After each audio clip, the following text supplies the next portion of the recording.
3d6 down the line. Okay, that is episode 66 in the books. Well Thanks, done, guys. That was super fun, man. I really enjoyed that. I was I was blind and chained up for the entire session. That was fantastic. Mike's bringing the same attitude he brought Gerrilad to us right now.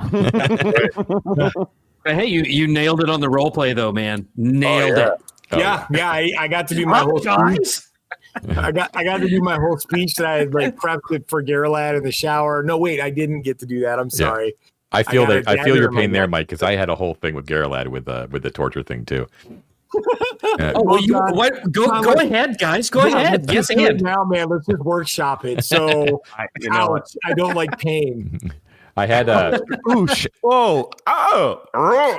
of course would not want to offend any sensibilities, including my own, by depicting gratuitous depictions of torture, obviously. So that was right out the window, and we had discussed this on the week prior that wasn't going to happen. But I had a little mini sequence of events that would sort of occur mechanically based upon what Gerrilad wanted to know, right? Mm-hmm. And then how you responded, Mike, what you were going to throw back in his first thing he was going to do was he was going to attempt to charm you, right?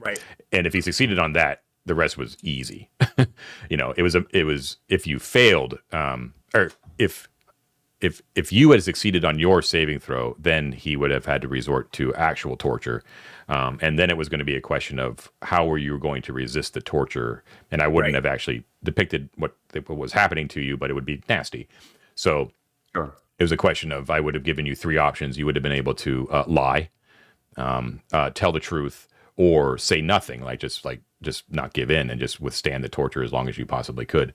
And if you had said nothing, if you just clammed up and just tried to be a hard ass about it, you would have had to make a petrification polymorph saving throw in order to withstand the torture, right? If you had failed that saving throw, you would have had to fess up everything.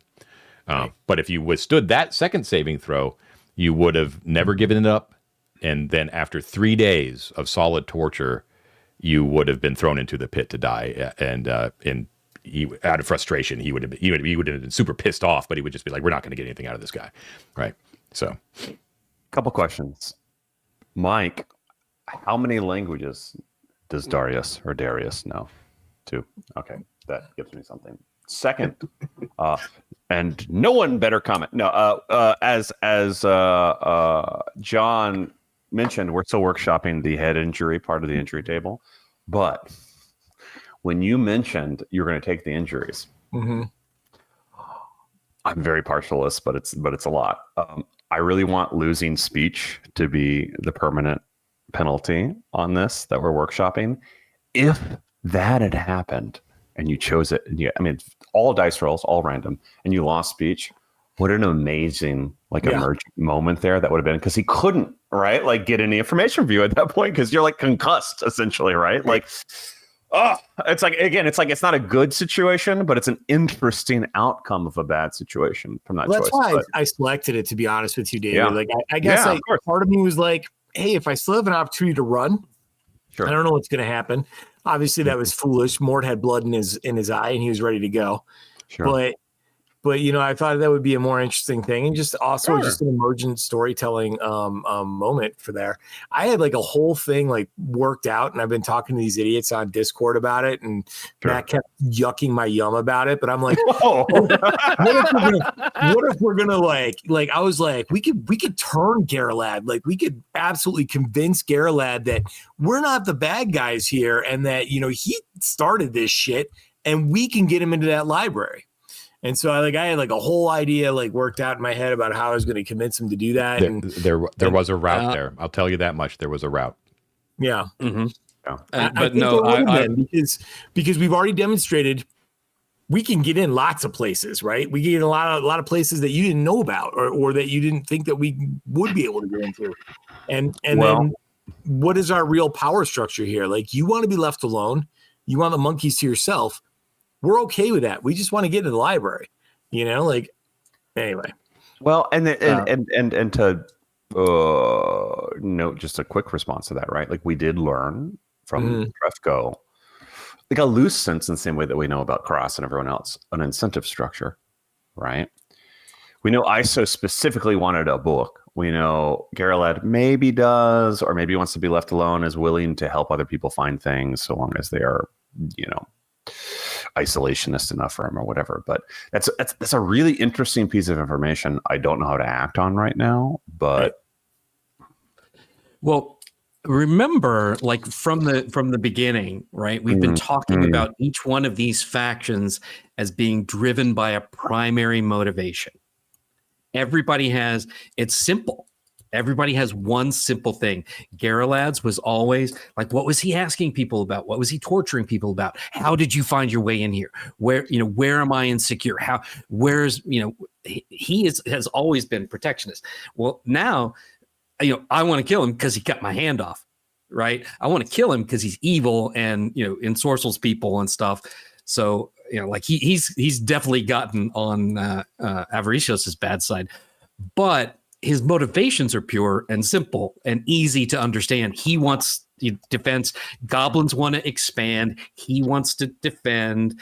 The dragon wants business to flow. Estelle and the broken head wants business to flow, right? All these motivators. You're very right about Gerrilad. It's good insight, Matt, and it should also reinforce how large of a leap it was for him to leave his secure area and proactively go out and attempt to seek aid from an outside faction. It should paint a picture to you how angry he is at you that he decided to do that, right? Like you and this recent incursion that you've done only further reinforced that, probably more so than any other time that you've been back there, because of the sheer amount of chaos that you just caused in the past couple of hours was intense. And you should know Gerrilad by now. Like when you've got ghouls running around and you've got strange noises and you've got invisible people popping in and out and snakes. And what? And poisonous snakes. Yeah, poisonous snakes. And it's just, and he knows it's all stemming from you, but he can't handle it all at once. You know what I mean? And so it's just an insane amount of chaos for a guy that just wants things quiet and to be left alone. Well, stay off my lawn. Everything will be fine. He's a NIMBY, and I never liked a NIMBY, so it's fine. But no, it's very interesting in that. Yes, Matt, 100% agree, right? Like from the start, we understood that about him. It does make me very curious about what would allow him, what bargaining chip, for instance, to make the exception for Isocrates, whether by diplomacy or risk, right? If ISO is doing something for Alexia, we vaguely sense his desire not to have fucking, the army to storm in may have been enough. Who knows, right? For him to say yes to ISO or question mark, right? But that's a really interesting wrinkle in that desire. Also, it's just interesting that there's like a faction leader who's essentially like an anti-adventurer. Gerrilad exists. I mean, he's also like a torturing, piece of shit. But taking that aside, Gerrilad essentially exists as the ultimate rejection of adventure, right? Do not come in here. Is the irresistible, right? Like game design speed bump. I don't know what to say beyond it, but it's fascinating. Outside of just him being like, stay out of my yard. The problem is that so many paths that we've discovered lead right into his goddamn yard. Like for a guy that wants to just be left alone, he's got a lot of entrances into his area. You know what I'm saying? And there's one to the east we don't even know about. I mean, we don't know where it is. We haven't gone out that way. But and here's another thing that struck me, and I've been thinking about this not only because of Lisbeth and like her spell list and as she's growing and stuff. He's casting spells that ain't druid spells. I mean, he's very much acting like a druid, but charming people, that's not a druidy thing. Right. Well, that might be a holdover from a different edition, though, because that could be it too. The game was written for a different system. Did we not determine he was an elf? Am I Am I like fictionalizing that in my mind? Almond-shaped eyes, so he's either a full-blood elf or a half-elf. But he apparently isn't just abiding by the basic OSE, because he's a druid that's an elf. I'm not a druid that's an elf. Well, I mean, they're also magic items that can let you cast spells that you may not normally but be able to do. We saw him waggling his fingers, dude. He was waggling his fingers at me. The way to sort of look at it mechanically is kind of picture it more like a 4E situation. You remember how like monsters in 4E didn't follow the same rules as PCs? Yeah. Like the exact rules as 3rd edition. So even like monsters who were like spellcasters had a completely different stat block than any sort of PC spellcasters. So look at it that way. They do not follow the same rules as PCs. Okay. Yeah. I have to say it was really hard not to head east and go see what was in those unknown tunnels. I came back to the party, but boy, Mort sure loves to explore. I really wanted to go east. Yeah, so that brings up a point too. Is you've been here a number of times, but where you've sort of been focusing your attention has been sort of like the same areas all the time. And so always be aware that there's much more to this level that you haven't actually seen. However, when you kind of question, you're like, what is the reason that we go to Plunger Town? At least in my mind, the two things that, besides the Ruby Throne, obviously, but what has immense usefulness for you is the laboratory and the library, right? Are the two things that have use to you and have been shown that Gerrilad doesn't really give two shits about, really. Right? So, Mike, your whole plan about what Darius was going to attempt to talk to Gerrilad was actually very, very solid. And I was actually kind of looking forward to that playing out if should it happen. But no, it's fine. Your course of action was totally reasonable, but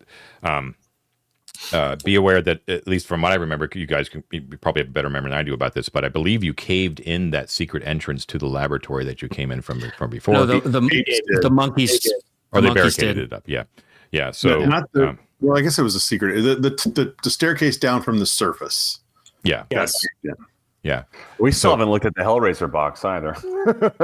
And also keep in mind too that the Gerrilad's preferred way to leave, what he calls the Druid's retreat, he intimated that through part of his dealings with the Setites that they now have access to that as well. Yeah. His first reaction when he realized that shit was going down, he was like, go get the Setites. They're probably in the retreat. Go get them. Right. Yeah. Which makes me ask some questions. I mean, we determined that the ladder up did not go to the Broken Head, correct? Because Estelle didn't go that way to return home. So where does that lead? It might. She just may not know. Fair. She may not know that part, right? But the fingers knew it. One entrance to the bear cave, which we think is probably some sort of Gerrilad like guard, right? Yeah. One entrance to the gladiator school. One entrance to his tunnel complex, which is weird because it wasn't like it was designed for him to get easy access to it. It's literally a hole in the roof that he has to climb up, whatever. And then at least one other one that we didn't discover, where the Minotaur came from and where those two adventurers were from that we scared away. It was because of those adventurers that were down there were part of the Five Fingers of Destiny, right? Correct. And so we just assumed that they had come from the Broken Head. I thought we'd heard that they said that they were from the Broken Head. They said it, but that doesn't mean they took a direct route, exactly head down that hallway. But the reason I pose that curiosity, right, is if like the nature of these caves change from our chaos, we'll say, with Gerrilad, right? Whether it be because we learned the baboons were all in there when they weren't in Plunger Town, or because the Setites have access now, et cetera, et cetera. What negotiations, allegiances, armistices are required in the caves for people other than Gerrilad and his minions and the Setites to be in there? Yeah, I mean, again, open question, but that is an existential question, right? Oh, sure. If the Setites are in there in any strength, I think it belongs to them now. Well, sure, honestly. Sure. Well, you know that that as far as that level goes, like you guys have hewn very closely to Gerrilad's own path, which he was careful to demarcate for himself. Yeah. Right. which would basically clue you in that Gerrilad himself, despite the fact that he was very protectionist about that route, and that's what he was torturing people to find out, like, how did they get information about that place? Because that place is mine. The fact that he had to mark his own path through there, it shows that he himself considers it to be dangerous as well. That there are other places to go there that that he dare not tread, right? Basically, yeah. And if he thought, what's right? that? It means he's got infravision. That's how we saw his code, supporting our possible half elf theory about him. Maybe. I mean, interesting. What I was thinking there is that if that was a direct route to, the Setites, he could have gone that way instead of going across the surface. Right. Like when he wanted to go talk to the Setites, he just could have gone through the retreat, but that implies that it's either really dangerous or it's not a direct route. I agree. I don't think it is a direct route. That's why he didn't go that way. I'm saying that if he expects there to be Setites in there, it means he's given them information about those tunnels, and they're in there not looking for us. They're in there claiming territory for themselves and exploring and looking for stuff. And they're in there in strength, probably. And remember where he went and talked to those Setites at the West Gate. Right. He was he went into the West cave, right? Yeah. He went into the West Gate and talked to the Setites. And that's where he worked out a deal. Right. So you can draw your own conclusions from that. Which also gives us already like a sense of like scope there. There's from the cliffside entrance to there, it's like a good bit of land, right?